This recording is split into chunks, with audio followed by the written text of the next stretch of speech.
அதை பற்றின சில காரியங்கள் எல்லாத்தையும் நம்ம பார்ப்போம். கிட்டத்தட்ட முழு வேதாகமும் த என்டையர் பைபிளும் பார்த்தீங்கன்னா 4100 வருஷம் ஹிஸ்ட்ரி அதில் இருக்குது. அந்த 4100 வருஷம் ஹிஸ்ட்ரியில் பழைய ஏற்பாடு மட்டும் 4000 வருடங்களுடைய வரலாறு அதில் இருக்கும்.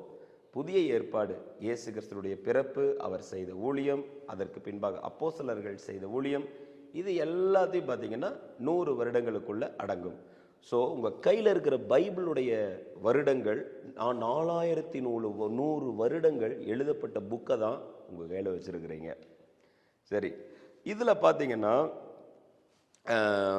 பழைய ஏற்பாடு மட்டும், பழைய ஏற்பாட்டில் இருக்கிற ஆதியாகமம் மட்டும் 2300 வருடங்களை உள்ளடக்கியது. இதன் பின் தொடர்ந்து வருவது யாத்திராகமத்திலிருந்து மல்கியா வரைக்கும் இருக்கிற புஸ்தகம். அந்த டைம்லைன் பார்த்தீங்கன்னா 1700 வருஷம்.